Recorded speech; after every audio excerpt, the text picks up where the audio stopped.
चिन्तासन्तानहन्तारो यत्पादाम्बुजरेणवः स्वीयानां तान्निजाचार्यान् प्रणमामि मुहुर्मुहुः। यदनुग्रहतो जन्तुः सर्वदुःखातिगो भवेत् तमहं सर्वदा वन्दे श्रीमद्वल्लभनन्दनम्। अज्ञानतिमिरान्धस्य ज्ञानाञ्जनशलाकया चक्षुरुन्मीलितं येन तस्मै श्रीगुरवे नमः। नमामि हृदये शेषे लीलाक्षीराब्धिशायिनं लक्ष्मीसहस्रलीलाभिः सेव्यमानं कलानिधिं। चतुर्भिश्च चतुर्भिश्च चतुर्भिश्च त्रिभिस्तथा षड्भिर्विराजते योऽसौ पंचधा हृदये मम। कल के विषय में कुछ है विचारणी? हाँ बोलो।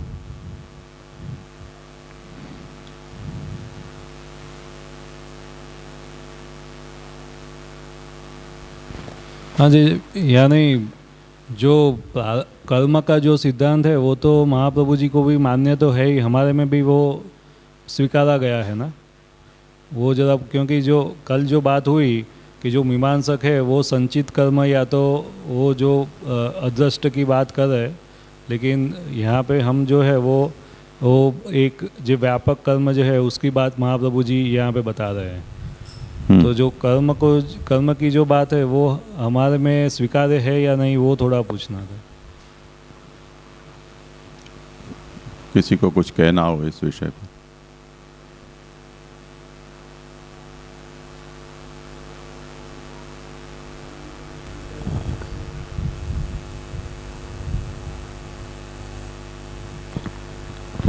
क्योंकि एक रेफरेंस ऐसा भी याद आया था कि जो भक्ति जो है वो नाशवंत नहीं है, और वो तो वो उसमें ये सिद्धांत नहीं आ रहा, क्योंकि वो तो कंटिन्यूस आ ही रही है, सूक्ष्म देह में वो रहती ही है। ऐसो साधन प्रकरण में ऐसा कहीं पे पड़े हुए है, तो उसको भी रेफरेंस कैसे समझना, वो भी नहीं। ये विषय तो कल हमने चर्चा की थी ना कि एक सबसे पहले ये समझ लेना चाहिए कि यहाँ जो कर्म की चर्चा हो रही है वो कर्म तत्व की बात है।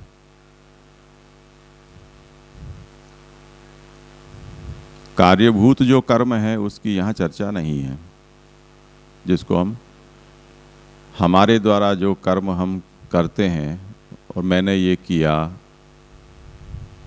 या मैंने ये लौकिक कोई कर्म किया, जैसे भोजन किया, स्नान किया, उठा बैठा चला, ये एक प्रकार का कर्म है। दूसरा, शास्त्राज्ञा से हमने धर्म रूप या निषेध रूप से जो आज्ञा है उसमें हमने कुछ भी अधर्म रूप से कुछ कर्म किया, वो कर्म। और यदि भक्ति आदि को भी हम कर्म रूप माने, अब वो यद्यपि भक्ति तो मनोधर्म है और मानसिक क्रियाओं को हम क्रिया नहीं कहते हैं, हम कर्मेंद्रियों से जो निष्पन्न होती है उसको हम कर्म या क्रिया कहते हैं। तो भक्ति तो वैसा कर्म नहीं है, फिर भी वो मानस कर्म है ऐसा मानकर अगर हम उसको भी कर्म में डालना चाहें तो उन सब का तात्विक रूप क्या है, ये यहाँ मुख्य रूप से जिज्ञास्य बना है।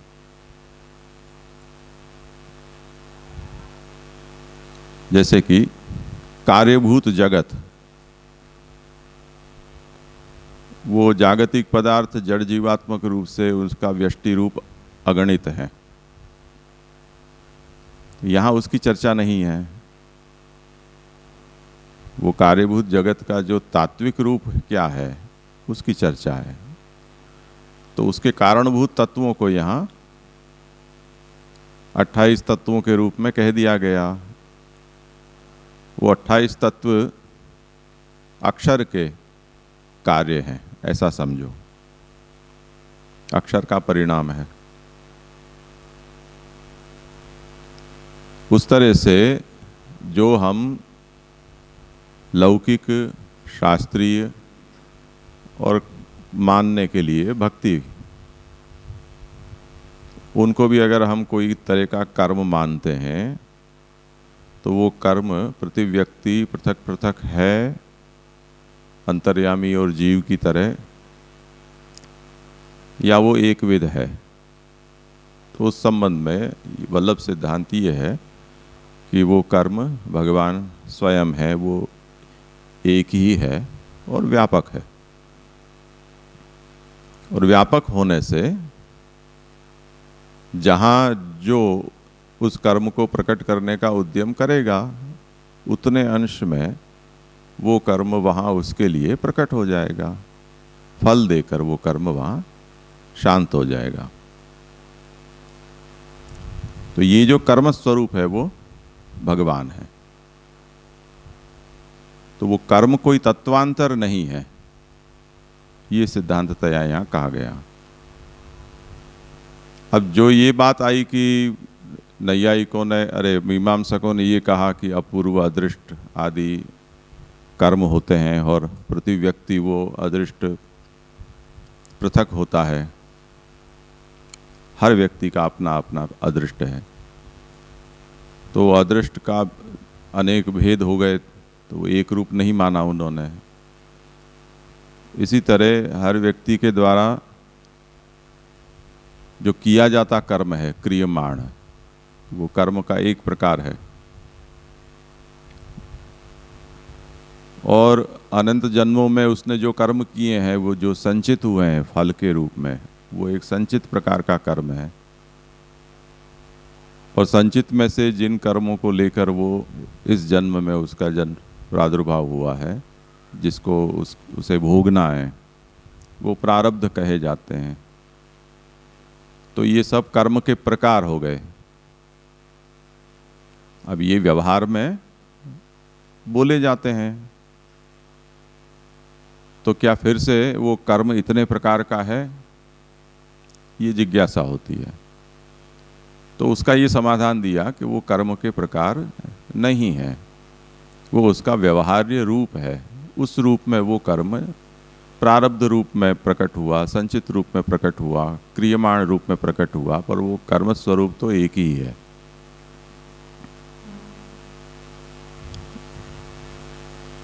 आया समझ में विषय?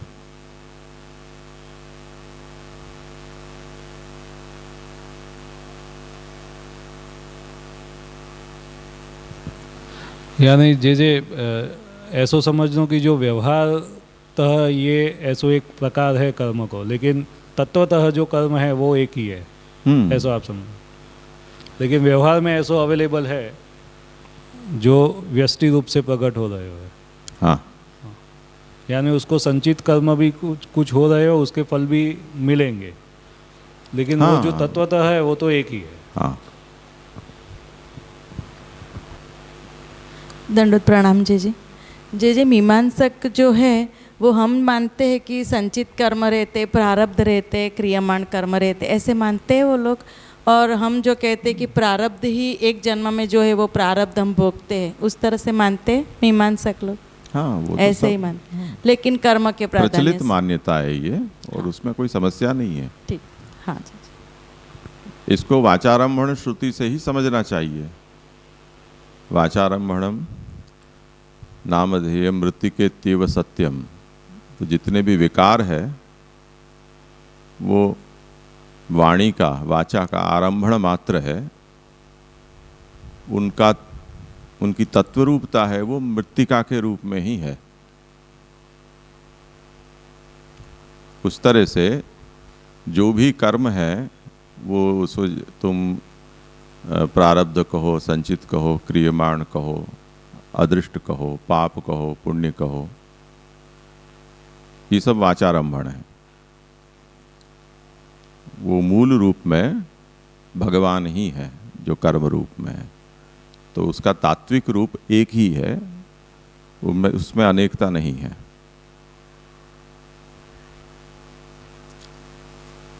ठीक है।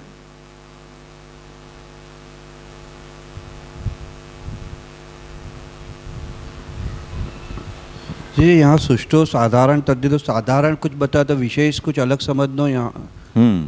वो क्या रहेगा विशेष में?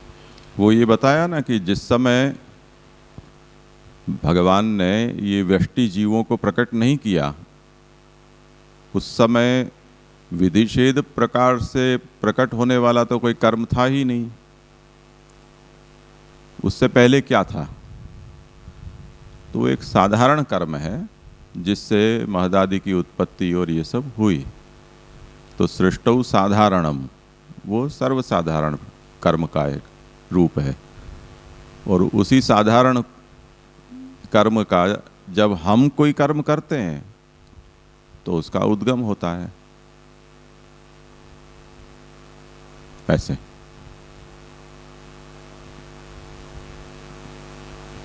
और जी यहाँ पे जो अग्र पश्चात भाव भेदा वो थोड़ी क्लैरिटी नहीं हो रही है उसमें। हाँ, अग्र पश्चात से कैसे कह रहे हैं वो कर्म का? मतलब समस्या ये है कि एक ही कर्म होने पर एक ही काल में अलग अलग व्यक्ति के द्वारा विहित और निषिद्ध कर्म करने पर वो कैसे उसको फल दे सकता है अगर कर्म एक ही है तो। जैसे हमारे पास एक ही फल है और कोई मांगने आया उसको हमने दे दिया, उसके बाद कोई दूसरा आया कि मुझे भी चाहिए, अथवा कोई ऐसी अविभाज्य वस्तु है और दो व्यक्ति एक साथ मांगने आ गए तो हम क्या करेंगे? एक को ही देना पड़ेगा, दूसरे को निराश होना होगा। जैसे रुक्मिणी हरण हुआ तो बहुत लोग चाहते थे कि रुक्मिणी को हम वरें या वो हमें वरे, पर भगवान भगाकर ले गए तो सब देखते रह गए। उस तरह से कर्म यदि एक ही है और एक ही समय कोई विधि प्रकार से या कोई निषिद्ध प्रकार से उसका अनुष्ठान करता है तो कर्म दोनों को न्याय एक साथ कैसे दे सकेगा? तो व्यापक होने से वो ऐसा कर सकता है। जैसे सूर्य का प्रकाश है वो व्यापक है, तो व्यापक होने से एक ही सूर्य सबको प्रकाशित करता है कि नहीं करता है? उस तरह से एक ही कर्म विधि प्रकार से और निषिद्ध प्रकार से अथवा अनेक लोग विधि प्रकार से उसका अनुष्ठान करते हो, अनेक लोग निषिद्ध प्रकार से उसका अनुष्ठान करते हो, तब भी व्यापक होने से वो सबको संतुष्ट कर सकता है, वो व्यवस्था निभा सकता है। हम जब पक्षियों को चारा देते हैं तो क्या करते हैं? देने वाला एक है और चुगने वाले अगणित हैं, पर हम दानों को हाथ में रखकर देते हैं तो सब लोगों को प्राप्त हो जाता है। तो एक होते हुए भी अनेक की व्यवस्था तो हो ही सकती है ना, ऐसा थोड़ी है कि नहीं हो सकती है। और ये तो भगवान ने धारण किया हुआ रूप है, भगवान का सामर्थ्य उसमें है, तो ऐसा क्यों नहीं हो सकता है?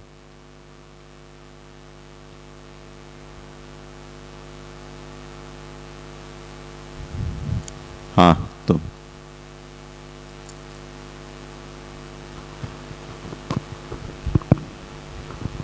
प्रणाम जय। जो काल के संदर्भ में जय जो अंत में वहाँ पे बात आई थी कि जब ब्रह्मा जी की रात्रि हो, ये जो पीछे सुनाई दे रहा है ना ढंग से, ये स्पीकर यहाँ है इसलिए।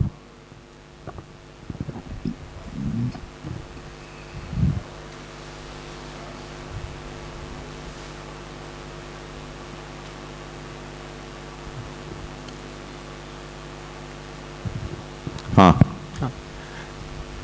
तो काल में जब जो आध्यात्मिक रूप बताया कि युगादि से काल का आध्यात्मिक रूप है, और रात्रि जब हो रही है, मतलब ब्रह्मा जी के संदर्भ में रात्रि का जो प्रकार है वहाँ पर इच्छाकृत है विभाग। तो यहाँ पर जो भेद हो रहा है, मतलब जो चक्र की तरह जो गिनती है उसका भेद लय के समय में हो रहा है, रात्रि के समय में, वैसा समझना है। जो आध्यात्मिक पक्ष बताया उसका भेद करके रात्रि का समय है। पर ये प्रश्न इस संदर्भ में हो रहा था जैसे कि अगर मतलब जिस प्रकार से आध्यात्मिक प्रकार में युग और उसकी गिनती बताई, तो ब्रह्मा जी की जब रात्रि होगी फिर दिन तो होना है चक्रव्यूह की तरह, तो वो रात्रि को भी आध्यात्मिक प्रकार ही गिनेंगे। आध्यात्मिक है पर वो इच्छाकृत है, हाँ। इतना ही अंतर है। धन्यवाद जी।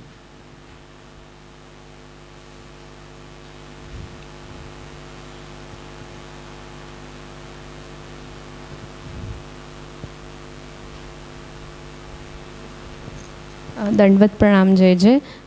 110वीं कारिका में जो विधि निषेध बताया है वहाँ जीव का विधि निषेध नहीं है, वो समझ में आ गया। क्या नहीं है? जीव सेपरेट जीव का विधि निषेध नहीं है, यूनिवर्सल है, ऐसा ही ना? विधि निषेध का स्वरूप बताया गया है यहाँ। ठीक है, बात पूरी करो, पीछे सोचते हैं। हाँ हाँ, तो यहाँ विधि निषेध का क्या अर्थ करें?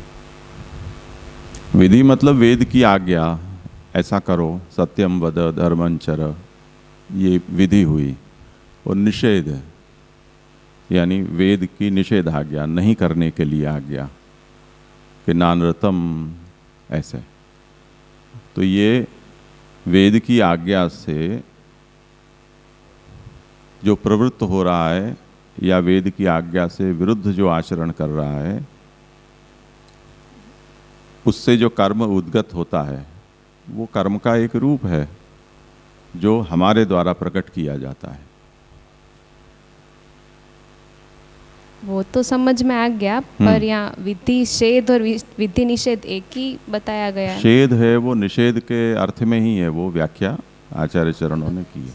विधि और छेद, छेद का मतलब निषेध।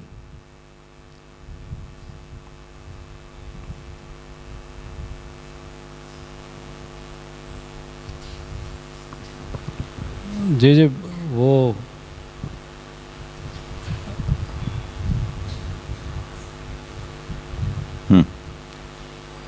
जी जो आपने वो भक्ति रूप जो थी वो क्लियर करनी थी, वो रह गई। हाँ, क्या? वो जो भक्ति का वो मैंने पूछा था ना कि वो तो परमानेंट हम मान रहे कि भक्ति नहीं, रूप थोड़ा आवाज़ साफ नहीं आ रही। हाँ, भक्ति रूप जो कर्म की बात जो हो रही थी, वो आप कुछ बता रहे थे कि वो तो मनोधर्म है, ऐसा कुछ। हाँ, तो वो क्लियर नहीं हुआ थोड़ा।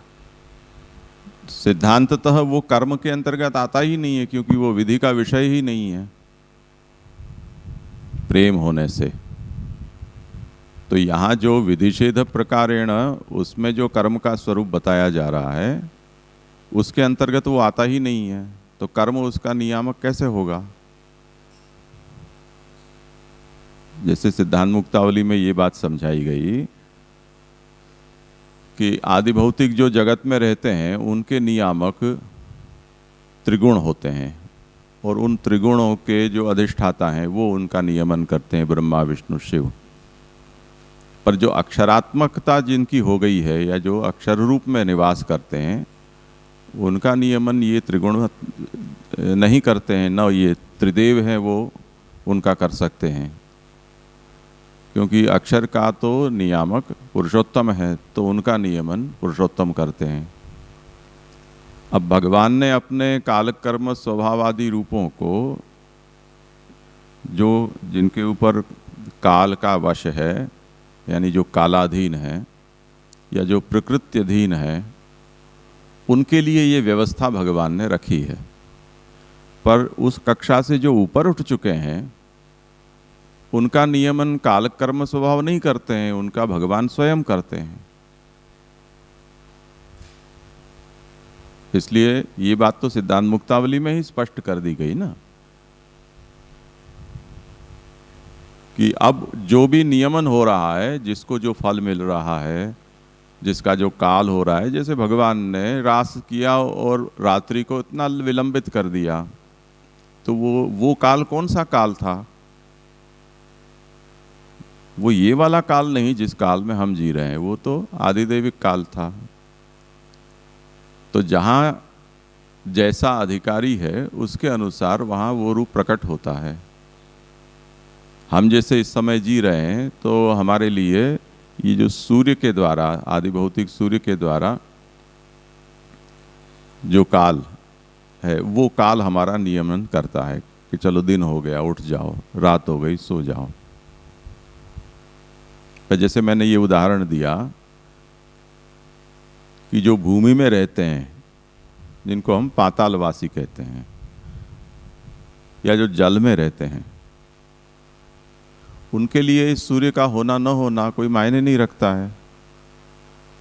उनका काल अलग होगा, ये सूर्याधीन वो काल नहीं होगा। इसी तरह जो लोग ऐसे कंट्रोल्ड एनवायरनमेंट में रखे जाते हैं, न तो वो भूमि के भीतर हैं न वो पानी के अंदर हैं, पर जहां पर बाहर के वातावरण का कोई प्रभाव न हो, जैसे सबमरीन मान लो, या आजकल जैसे सब लोग कॉल सेंटर में और वहाँ काम करते हैं कि जहाँ बत्ती चालू करो तो दिन हो गया, बंद कर दो तो रात हो गई, एसी तेज करो तो ठंड हो गया, हीटर चालू कर दो तो गर्मी हो गई। और भला पूछना, किसी ने कोई सिगरेट विगरेट फूंक दी और ऊपर से पानी के फव्वारे चालू हो गए फायर एक्सटिंग्विशर के, तो बरसात भी हो गई। तो वहाँ सभी मौसम एक अलग ही तरह से नियंत्रित होती है, उसमें ये बाहर के साथ कोई लेना देना नहीं है।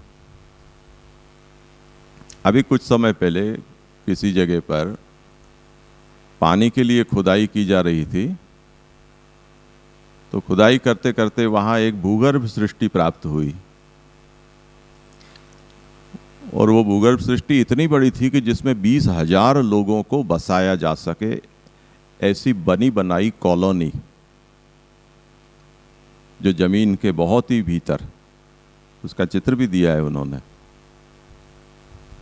अब वो जो आखा लोक है पूरा, उस लोक को इस सूर्य से कोई संबंध नहीं है। अभी भी जहां निरंतर युद्ध होते रहते हैं, वहां पर कंक्रीट के ऐसे बंकर भूगर्भ में बनाए जाते हैं जिसमें कई महीनों तक या साल भर तक भी मनुष्य चाहे तो रह सके, और वहाँ उनकी पूरी रसद और जीवन की व्यवस्था है वो वहाँ उपलब्ध होती है। तो वहाँ ये काल नियामक नहीं होता है, वहाँ का काल सब कुछ अलग ही होता है। अंतरिक्ष में जो जाते हैं वहाँ ये काल नियामक नहीं होता है, वहाँ दूसरा ही काल होता है। तो अब ये तो हमारे सामने ही इतने उदाहरण हैं जहाँ काल, कर्म, ये सब की परिभाषाएं बदल जाती हैं।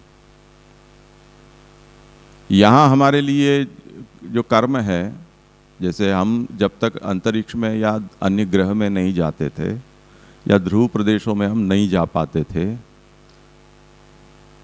तब तक हम अपनी देश की सीमा में जो कानून लिखा गया है या परंपरा ने मान्य किया है, उस कानून के हिसाब से हम चलते थे। अब जिस स्थान में कोई कानून ही नहीं है, जहाँ कोई देश की सीमा रेखा ही नहीं है, वहाँ स्थान पर जाने पर किस कानून से जीना, ये बड़ा यक्ष प्रश्न हो गया। जैसे सैटेलाइट आसमान में हम छोड़ देते हैं, वहाँ किसी देश की सीमा नहीं है, सबकी अपनी अपनी भ्रमण कक्षा है, सबकी अपनी, मतलब जिसकी लाठी उसकी भैंस। तो अब ये बड़ा प्रश्न हो गया कि पहले तो एक आध अमेरिका या रशिया ही ये काम करते थे, तो कोई पूछने वाला नहीं था। ज़्यादा चूचा करे तो यहीं उनके ऊपर मिसाइल दाग दें, तो बोलने वाला ही ख़त्म हो जाए, कोई पूछने वाला नहीं है। पर अब तो वहाँ भी इतना ट्रैफिक जाम हो रहा है कि कुछ कानून की ज़रूरत पड़ने लगी है। तो अब हमारे जैसे भूतल के ऊपर एक कानून व्यवस्था बनाई गई है, उस तरह से अंतरिक्ष के लिए भी एक कानून अब बना है कि इस तरह से जो कोई भी व्यक्ति अपना मिसाइल, अरे सैटेलाइट है, वो लॉन्च करना चाहे, उसको इन कानून का पालन करना होगा। और बड़े देशों ने ये भी व्यवस्था रखी है कि अगर वो वहाँ उत्पात मचाए तो ऊपर ही उसको तोड़ ताड़ के उसका खात्मा कर दें। जैसे अपने यहाँ ये आता है ना कि वो महादेव जी ने ऐसा पुर बना दिया था त्रिपुर को कि वो तीनों पुर हैं वो ऐसे घूमते रहते थे अंतरिक्ष में कि उनका कोई प्रतिकार कर ही नहीं सकता था। एक रेखा में आए और एक ही अस्त्र से उनका घात किया जाए तो ही वो नष्ट हो सकते हैं। तो ये सब ऐसे ही घूमते घूमते त्रिपुर के ही सब पुर हैं जो सैटेलाइट इस समय अंतरिक्ष में घूम रहे हैं। अब उनकी व्यवस्था उन्होंने बना दी कि अगर कोई उत्पात मचाते हैं तो उसके लिए कानून बना ना। तो वहाँ का वो कर्म कुछ अलग, विधिषेध का प्रकार वहाँ कुछ पृथक है। वो यहाँ वाला विधिषेध वहाँ नहीं चलेगा। वहाँ कोई ट्रैफिक सिग्नल नहीं होता है, वहाँ कोई ट्रैफिक पुलिस नहीं होता है, कोई चालान करने वाला नहीं होता है। वहाँ का कानून अलग है। ध्रुव प्रदेशों में जब पहले पहले विकसित देश पहुँचे और वहाँ उन्होंने अपना झंडा गाड़ दिया और फोटो वोटो खींच के और सबको कह दिया कि ये हमारा देश है। वो तो इतना बड़ा प्रदेश है कि जिसमें अरबों लोग रह सकें। तो थोड़ी दूर किसी और ने अपना झंडा गाड़ दिया कि अब ये हमारा है, तब तू मैं हो गई। तो फिर से समस्या आई। अंतरिक्ष में चलो ठीक है कानून करेंगे, यहाँ भी जो नोमैन्स लैंड जिनको कहा जाता है वहाँ भी क्या कानून से हमें रहना है, तो वहाँ भी वो व्यवस्था की गई। तो जैसे ये कुछ उदाहरण हैं जिसमें हम ये बात समझ सकते हैं कि एक ही डंडे से सब कुछ व्यवस्था नहीं चल सकती है। उस तरह से लौकिक कर्म होते हैं, उसकी लौकिकी व्यवस्था होती है। जो विहित निषिद्ध कर्म होते हैं उनकी उस तरह से व्यवस्था होती है। और जो उनसे स्वतंत्र हैं उनके लिए उनका नियामक भी अलग होता है, व्यवस्था करने वाला भी अलग होता है। तो हमारे यहाँ जैसे हम उदाहरण के तौर पे ये लें पुष्टि प्रवाह मर्यादा भेद में, तो महाप्रभु ने यही बात प्राथमिक रूप से समझाई थी कि जो पुष्टि जीव है वो भगवान के द्वारा नियमित होने वाली सृष्टि है। उनका जीव, उनका कार्य, उनका साधन, उनको प्राप्त होने वाला फल, ये सब भगवान नियमित करते हैं। तो उनके लिए काल, कर्म, ये सब कुछ भगवान ही बनते हैं। उनके लिए पीछे ये वाला नहीं जो इस प्रकरण में प्रमेय रूप में आगे कहा जा रहा है, विधिषेध प्रकारेण यः क्रिया शक्तिरुद्गतः। तो वो तो जो विधिषेध यानी जो मर्यादा सृष्टि है उसके लिए वो विधिषेध प्रकार से उद्गत होता है, वो कर्म उसका नियामक होता है। और जो लौकिक रूप से करते हैं उनकी तो जड़वत व्यवस्था होती है, यानी जो शास्त्रीय कर्म भी नहीं है और जिनके कर्म भगवत संबंधी भी नहीं है, ऐसे जो कर्म हैं उनकी तो कर्मानुसार गति होगी। जो जस कर ही सो तस फल चाखा। ये पर मर्यादा में और पुष्टि में ऐसा नहीं होता है। ठीक है। तो भक्ति है वो भगवत विषयिणी है, उसके कर्म, उसका स्वभाव, उसका फल, ये सब का निर्धारण, उसका काल वो भगवान ही है। मूल रूप से, आदिदेविक रूप से वो उसका नियंत्रण करते हैं, वो उसी के वश होते हैं। इसीलिए कल मैंने 2-4 दृष्टांत दिए थे। गोपाल दास जी का दिया था, डोकरी ने जो 3 बार नहीं पर 7 बार 8 बार तो वापस भेजा था, इस तरह से। तो ये उसके सब उदाहरण हैं। एक उसका उदाहरण मैं भी हूं, मैंने कई बार दिया था। इंद्रवदन भगत का बंबई में मुझे ले गए थे तो काल रूप वो भी है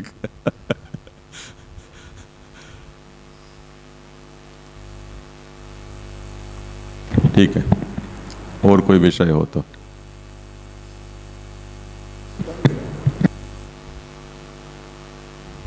करें आगे। एवं कर्म निरूप्य स्वभावम निरूपयति। इस तरह से अक्षर का ही रूपांतर कर्म है। इस विषय का निरूपण करने के बाद अक्षर का ही एक रूपांतर स्वभाव भी है, उसका निरूपण करते हैं।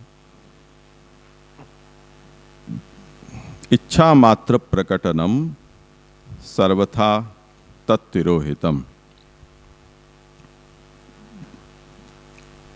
ये महाप्रभु का जो मूल श्लोक है वो बिना विवरण के और आवरण भंग के उसका अन्वय भी समझ में आना मुश्किल है, इसलिए उसको टुकड़ों में समझने का प्रयास करो। परिभाषा ये है स्वभाव की कि सर्वथा इच्छा मात्र प्रकटनम स्वभावः, ये एक वाक्य है।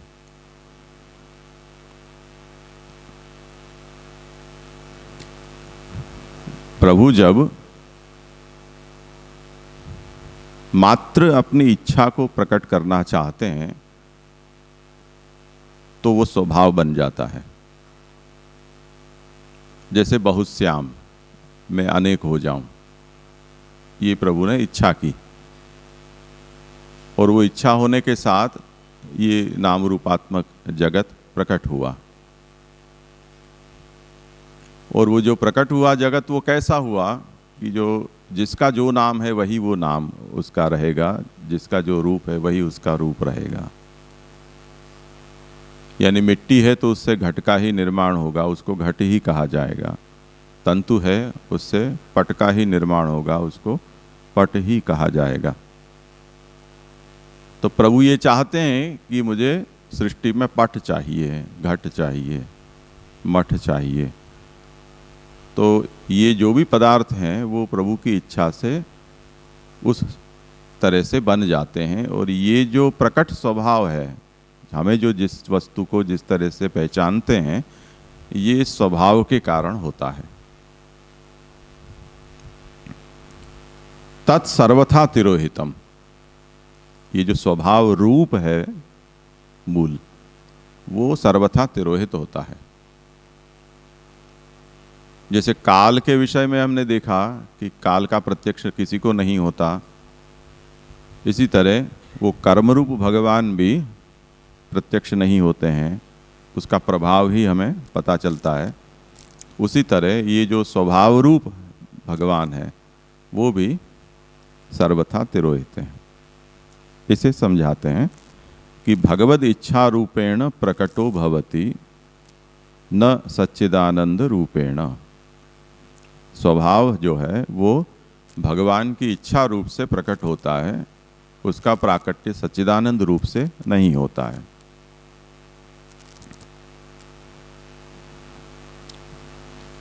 और वो सर्वथा तिरोहित होता है।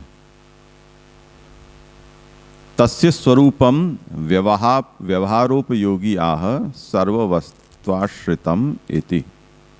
उसके व्यवहारोपयोगी स्वरूप को समझाते हैं कि वो सर्व वस्तु में आश्रित होता है।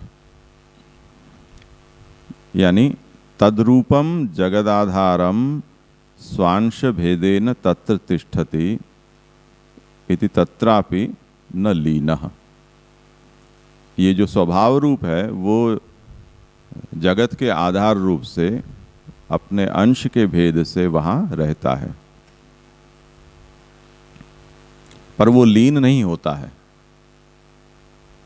लीन होगा तो क्या होगा कि जो वस्तु है वो वस्तु का प्रभु के द्वारा अभिलषित रूप है, उस रूप को हम देख नहीं पाएंगे, समझ नहीं पाएंगे।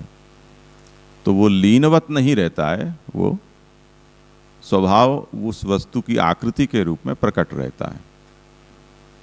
उसका उदाहरण हम ऐसे समझें कि हम जो कोई मिट्टी का उदाहरण लो, उस मिट्टी से हमने कुछ बनाया,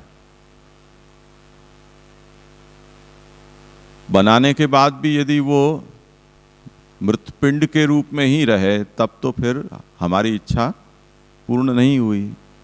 हमने कुम्हार को ये कहा कि हमको मटकी चाहिए और उसने मिट्टी को ऐसा आकार दिया। तो हमारी जो इच्छा है वो मिट्टी का जो मूल रूप है उस रूप को छुपाकर हमारी इच्छा के रूप में वो आकारित हो गई। ये उसका स्वभाव है। तो स्वभाव क्या करता है कि वो वस्तु पर आश्रित तो है, पर वस्तु के रूप को छुपाकर वो अपने आप को प्रकट कर देता है। जैसे आजकल ब्यूटी पार्लर वाले ऐसी चमत्कार करते हैं जाते हैं तब कोई जाता है, आते हैं तो कोई और निकलता है। तो एक ऐसी मजाकिया बात कही जाती है कि एक आदमी बैठा था, उसकी बहू अंदर गई और बाहर आई, चलो चलते हैं। तो कहे कि नहीं, मेरी पत्नी आएगी, उसके साथ जाऊंगा। तो कि मैं ही तो हूँ वो। अब बाहर आने पर उसका ऐसा रूपांतर हो जाता है कि पता नहीं चलता है कि गया वही आया या कोई और व्यक्ति है। तो स्वभाव है वो ऐसा है कि वो वस्तु के मूल रूप को छुपा देता है और अपने आप को आगे कर देता है। नापि वस्तुनः पश्चात भागे तिष्ठति, इसलिए कहते हैं कि वो वस्तु के पीछे छुप नहीं जाता है, किंतु पश्चात भागे सर्वम स्थापयित्वा स्वयमेव प्रकटो भवति, सबको पीछे डाल देता है और मेकअप की तरह वो खुद आगे प्रकट हो जाता है। उसको उदाहरण देते हैं कि यथा स्वभाव दुष्टानाम ज्ञानादिकम तिरस्कृत्य स्वरूपेण प्रकटः, जो दुष्ट होते हैं वो भी जानते तो हैं, ज्ञानादि सब होता है उनमें, पर ज्ञानादि को वो पीछे सरका देते हैं और अपनी दुष्टता को आगे कर देते हैं, तो हम उसको दुष्ट कहते हैं। जैसे जो दुर्योधन, रावण, धृतराष्ट्र आदि प्रसिद्ध दुष्ट हैं, उनका हम उदाहरण लें तो वो भी सब कुछ जानते ही थे, पर वो जो दुष्ट स्वभाव है उसने उनके ज्ञानादि को दबा दिया और खुद हावी हो गया। तद आह, इस बात को कहते हैं कि पश्चात स्वभावो अयम हरेः तनुः, तो वो और सबको पीछे डालकर खुद आगे हो जाता है। एतस्य कार्यवत स्वरूपम मा भवतु इत्याह हरेः तनुः, जैसे कार्यभूत जगत है या कार्यभूत ये तत्व होते हैं अष्टाविंशति, उस तरह से ये स्वभाव भी कोई कार्य है या परिणाम है, ऐसा मत समझना। ये स्वभाव श्री हरि का ही तनु है, श्री हरि स्वरूप ही है।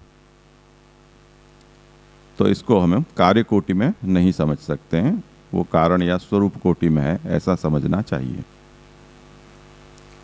इस पर पुरुषोत्तम जी ने थोड़ा स्पष्टीकरण दिया है कि ऊपर ये कहा कि भगवद इच्छा रूपेण प्रकटो भवति या इच्छा मात्र प्रकटनम, उसको समझाते हैं कि दुग्ध मृत सूत्रादिकम दधि घटपटादि रूपेणैव परिणमति न इतरेण रूपेण। जैसे दूध है वो दही ही बनता है, मिट्टी है वो घट बनती है, सूत्र हैं वो पट बनते हैं। इस तरह से जो भी पदार्थ हैं उनके जो कार्य रूप हैं वो नियत होते हैं। अब ये नियति कहाँ से आई? तत्र तादृशी भगवद इच्छैव हेतु, भगवान की वैसी इच्छा ही इसमें हेतु है। यानी अनियत कार्य पैदा होते हो ऐसा नहीं है, कारण में अनियति हो ऐसा भी नहीं है। कारण और कार्य में एक तरह की नियति है। तो किसान जब बीज डालता है भूमि में, तब इस विश्वास के साथ डालता है कि मैं गेहूं के बीज डालूंगा तो गेहूं की ही फसल होगी। उसमें ऐसा नहीं होता है कि डाले गेहूं और उगे बाजरा। तो ये नियति कैसे हुई? तो वो भगवद इच्छा है, इसी को स्वभाव कहा जाता है। तथा च सैव परिणाम हेतुभूता इच्छा स्वभावः इति वक्तुम शक्यम यद्यपि। तब फिर कोई ये कहता है कि तब स्वभाव और इच्छा को अलग क्यों कहते हो, इच्छा को ही स्वभाव कह दो। तो आज्ञा करते कि हाँ ऐसा हो सकता, परंतु कालम कर्म स्वभावंच मायेशो मायया स्वया आत्मन यदृच्छया प्राप्तम विबुभूषु रूपाददे, ये जो कल हमने वाक्य पढ़ा था द्वितीय स्कंध का, उसमें उपादान गोचरतया कालवद भिन्नतया च निर्देशात न इच्छा स्वभावः, यहाँ पर ये बात स्पष्ट रूप से कही गई है कि कालम कर्म स्वभावंच स्वया मायया विभु उपाददे। उस विभु ने, उस परमात्मा ने अपनी माया से, अपनी इच्छा से ये काल, कर्म, स्वभाव, इन रूपों को अंगीकार किया। तो इस वचन के प्रमाण से यहाँ उपादान गोचरतया कालवद भिन्नतया च निर्देशात, काल का जिसे भिन्न निर्देश किया है उस तरह से इच्छा से भिन्न स्वभाव का निरूपण इस वचन में उपलब्ध होता है। इसलिए जो इच्छा से स्वभाव भिन्न है, किंतु इच्छाकारेण प्रकटो भवति बुद्धिरिव विज्ञान रूपेण। तो इच्छा स्वभाव नहीं है, परंतु इच्छा के आकार से वो प्रकट होता है। जैसे बुद्धि है वो विज्ञान रूप से प्रकट होती है, ऐसे बुद्धि की वृत्तियों को हमने देखा कि वो बुद्धि कभी संशयाकार होती है, कभी निश्चयाकार होती है, कभी भ्रम के रूप में होती है, कभी स्वप्न के रूप में होती है। तो वो इन रूपों को धारण करती है। इस तरह से जो भगवान की इच्छा है वो इच्छा एक अलग रूप को धारण करती है। इसलिए इच्छा ही स्वभाव नहीं है, परंतु इच्छा स्वभाव से पृथक है। अब वो स्वभावः कथम उपयुज्यते इत्याकांक्षायाम आह जगदाधारम इति। वो चेतन, जगद आधार का मतलब है चेतन अचेतन वस्तुआधारम। ये स्वभाव जो है वो चेतन और अचेतन वस्तुओं का आधार होता है। ये बात ऊपर स्पष्ट हो गई।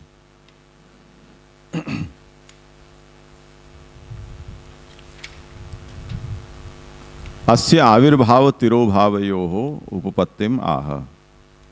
जैसे हमने काल के विषय में देखा कि वो सदा प्रकट रहता है, पर कर्म में हमने ये देखा कि कर्म सदा प्रकट नहीं रहता है, कर्ता उसे विधि निषेध प्रकार से प्रकट करता है, तब कर्म का उद्गम होता है। उसी तरह स्वभाव के विषय में क्या सिद्धांत है वो बताते हैं कि वस्तुद्गम तिरोभावैहि तथा सत्वादिभिः पुनः परिणामस्तु तत्कार्यम सर्वानुभव साक्षिकम। ये स्वभाव जो होता है वो अनुमान गम्य होता है या परिणाम गम्य होता है। अब वो परिणाम जो हमें दिखलाई देता है वो उस कई कारणों से दिखलाई देता है, क्योंकि प्रभाव जो स्वभाव है वो वस्तुआश्रित होता है। इसलिए जब वस्तु का उद्गम होता है तब उसके साथ साथ स्वभाव का भी उद्गम हो जाता है। तो वस्तुद्गमः, और वस्तु का जब तिरोभाव होता है तब उसके साथ साथ स्वभाव का भी तिरोभाव हो जाता है। तो अस्य उद्गम तिरोभावयोः वस्तु नियामकम, उसमें नियामक उसके उद्गम और तिरोभाव में होती है वस्तु। इसी तरह सत्वादि गुणाः,